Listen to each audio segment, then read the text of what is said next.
H1B వీసాలకు $1,00,000 fee విధింపు విషయంలో ట్రంప్కు మళ్లీ ఎదురుదెబ్బ తగిలింది. ఈ ఫీజులు చట్టబద్ధం కాదంటే ఇటీవల దిగువ న్యాయస్థానం తీర్పుపై స్టే ఇచ్చేందుకు అప్పీల్ కోర్టు నిరాకరించింది. దీనిపై స్టే ఇవ్వకపోవడం వల్ల దేశానికి వచ్చే నష్టం ఏంటో తెలియజేయడంలో ట్రంప్ యంత్రాంగం విఫలమైందని పేర్కొంది. అమెరికా కాంగ్రెస్ ఆమోదం లేకుండా అధ్యక్షుడు దీనిపై నిర్ణయం తీసుకోలేరని పేర్కొంది.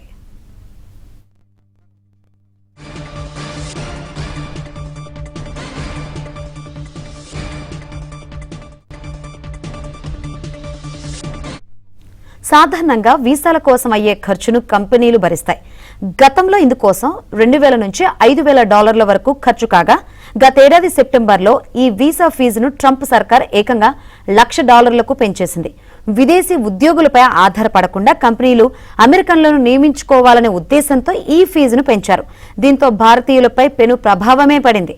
ఇక ఈ అంశానికి సంబంధించి మరిన్ని వివరాలు మా ఢిల్లీ బ్యూరో చీఫ్ కృష్ణ అందిస్తారు. కృష్ణ, శంకరి, అమెరికాలో H1B వీసాలపైన ట్రంప్ యంత్రాంగం విధించాలనుకున్నటువంటి $1,00,000 భారీ ఫీజు వ్యవహారంలో అమెరికా ఫెడరల్ అప్పీల్స్ కోర్టు తీర్పు ట్రంప్ పాలకవర్గానికి ఒక కోలుకోలేని ఎదురు దెబ్బనే చెప్పొచ్చు.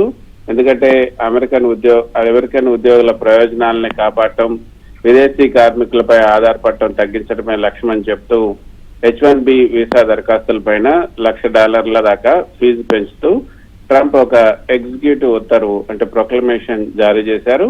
దీనిపైన 20 డెమోక్రటిక్ రాష్ట్రాల అటార్నీ జనరల్స్ కోర్టుని ఆశ్రయించారు. బోస్టన్ లోని federal district court judge Leo Sorokin June మాసంలో ఈ ఫీజు చెల్లదు, ఇది చట్ట విరుద్ధమని కొట్టివేశారు. అయితే ఈ తీర్పును సవాల్ చేస్తూ ట్రంప్ ప్రభుత్వం బోస్టన్ లోని first circuit court of appeals ని ఆశ్రయించింది. అయితే ఈ దిగువ కోర్టు ఉత్తర్వు పైన స్టే విధించాలని కూడా కోరింది. అయితే ముగ్గురు సభ్యులతో కూడినటువంటి అప్పీల్స్ కోర్టు ధర్మాసనం ఈ ట్రంప్ ప్రభుత్వం చేసినటువంటి స్టే పిటిషన్ ను తిరస్కరిస్తూ స్పష్టమైనటువంటి తీర్పునిచ్చింది.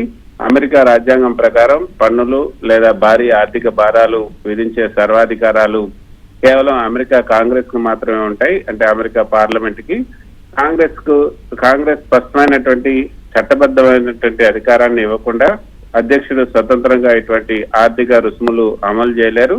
కాబట్టి ఈ $1,00,000 రుసుము అనేది సాధారణ పరిపాలనా ఫీజు కాదు, ఒక రకమైనటువంటి పన్నుగా మారుతుంది. ఇమిగ్రేషన్ అండ్ నేషనల్ యాక్ట్ కింద అధ్యక్షుడికి ఇటువంటి పన్ను విధించే అధికారం లేదని కూడా కోర్టు స్పష్టం చేసింది. అయితే దీనివల్ల శంకరి, భారతీయ ఐటీ నిపుణులకి కొంత లాభం జరిగే అవకాశం ఉంది. H1B వీసాల్లో ప్రతి ఏటా కూడా దాదాపు 70% కంటే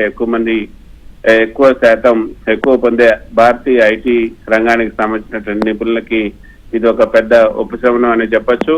గూగుల్, మైక్రోసాఫ్ట్, అమెజాన్, మెటా వంటి అమెరికన్ టెక్ కంపెనీలు ఈ నైపుణ్యం కలిగినటువంటి విదేశీ సిబ్బందిని నియమించుకోవడానికి అయ్యే ఖర్చు విపరీతంగా పెరగకుండా ఆగిందని చెప్పొచ్చు.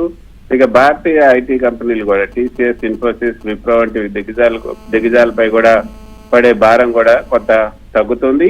అయితే ఈ యొక్క ఆదేశాల వల్ల, ఈ రోజు ఇచ్చినటువంటి ఆదేశాల వల్ల, కోర్టు నిరాకరించినటువంటి ఈ ఆదేశాల వల్ల US citizenship and immigration services త్వరలోనే ఈ $1,00,000 ఫీజు నిబంధనలు లేకుండానే పాత పద్ధతిలోనే H1B దరఖాస్తుల స్వీకరణకు సవరించినటువంటి నిబంధనలు జారీ చేయాల్సి ఉంటుంది.